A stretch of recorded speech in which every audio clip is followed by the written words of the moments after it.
शुक्रवार यानी कि सुख समृद्धि धन सौभाग्य से भरा दिन।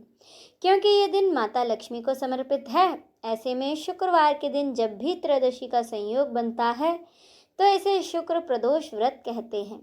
सितंबर महीने का पहला और भादौ माह का आखिरी प्रदोष व्रत 5 सितंबर शुक्रवार के दिन रखा जाएगा। माता लक्ष्मी के अलावा इस दिन संतान, पैसा, खुशहाली की प्राप्ति के लिए प्रदोष काल में भोलेनाथ की आराधना करना बड़ा ही उपयोगी माना जाता है। मान्यता है प्रदोष व्रत के दिन महादेव शाम को बहुत ही प्रसन्न रहते हैं और अगर कोई उस समय उनकी विधि विधान से और श्रद्धा के साथ आराधना करे तो उनकी पुकार भोलेनाथ बहुत ही शीघ्र सुनते हैं। तो आइए जानते हैं शुक्र प्रदोष व्रत की पूजा विधि, इसके नियम और व्रत कथा। भाद्रपद माह के शुक्ल पक्ष की त्रयोदशी तिथि की शुरुआत होगी 5 सितंबर की सुबह 4:08 से और इसका समापन होगा 6 सितंबर को सुबह 3:12 पर। क्योंकि प्रदोष व्रत की पूजा शाम को प्रदोष काल में की जाती है, इसीलिए यह व्रत 5 सितंबर शुक्रवार के दिन रखा जाएगा और इस दिन पूजा का शुभ मुहूर्त यानी कि प्रदोष काल का समय रहेगा शाम को 6:38 से रात 8:55 तक। अब जाने इसकी व्रत विधि। शुक्र प्रदोष व्रत के दिन पानी में इलायची डालकर स्नान करें, इससे शुक्र मजबूत होता है। स्नान के बाद स्वच्छ वस्त्र धारण करें। जहाँ तक हो सके प्रदोष व्रत के दिन सफ़ेद रंग के कपड़े पहनने चाहिए और अगर आप चाहें तो इस दिन फलाहार कर सकते हैं। संध्या के समय घर या मंदिर में मिट्टी के छोटे से शिवलिंग बनाकर भगवान शिव का जलाभिषेक करें, उन्हें पंचामृत से स्नान कराएं। अगर ये संभव ना हो सके तो धातु के जो घर में शिवलिंग हैं आप उन्हीं की आराधना करें। इसके साथ ही भगवान भोलेनाथ को बेलपत्र, धतूरा, अक्षत और फूल अर्पित करें। इसके बाद व्रत कथा पढ़ें या फिर सुनें। अंत में आरती करके सभी में प्रसाद बांटें और अगर हो सके तो ज़रूरतमंदों या ब्राह्मणों को अपने सामर्थ्य अनुसार दान अवश्य दें।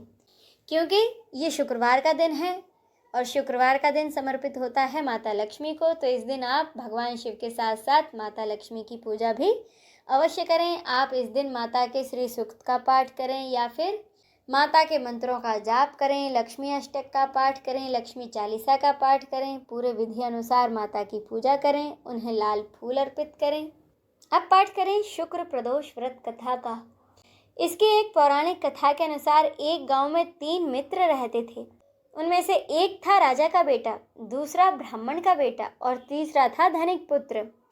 राजा का बेटा और ब्राह्मण का बेटा विवाहित थे। विवाहित तो धनिक पुत्र भी था, लेकिन अभी तक उसका गौना नहीं हुआ था। एक दिन ब्राह्मण के बेटे ने स्त्रियों की प्रशंसा करते हुए कहा कि नारीहीन घर भूतों का डेरा होता है। अपने दोस्त की बात सुनकर धनिक पुत्र ने फौरन ही अपनी पत्नी को लाने का निश्चय कर लिया। इसके बाद धनिक पुत्र ने घर आकर अपने माता पिता से अपनी पत्नी को लाने की बात कही।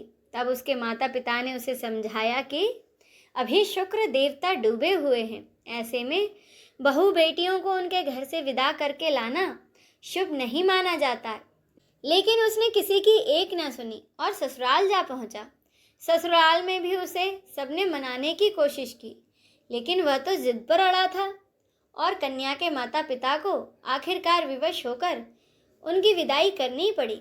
विदाई के बाद जैसे ही वह पति पत्नी बैलगाड़ी पर बैठकर निकले ही थे कि बैलगाड़ी का एक पहिया टूट गया। दोनों को चोट लगी, लेकिन फिर भी वो दोनों चलते ही रहे। कुछ दूर जाने पर उनका पाला डाकुओं से पड़ा, जो कि उनका सारा धन लूट कर ले गए। अब जैसे तैसे दोनों घर पहुंचे। घर पहुंचते ही धनिक के पुत्र को सांप ने काट लिया। उसके पिता ने वैद्य को बुलवाया तो वैद्य ने बताया कि तुम्हारे बेटे के पास केवल 2-3 दिन ही हैं। जब ब्राह्मण कुमार को यह बात पता पड़ी तो वह तुरंत ही अपने दोस्त के घर आया और उसके माता पिता को शुक्र प्रदोष व्रत करने की सलाह दी और कहा कि इसे पत्नी सहित वापस ससुराल भेज दें। उसके पिता ने ऐसा ही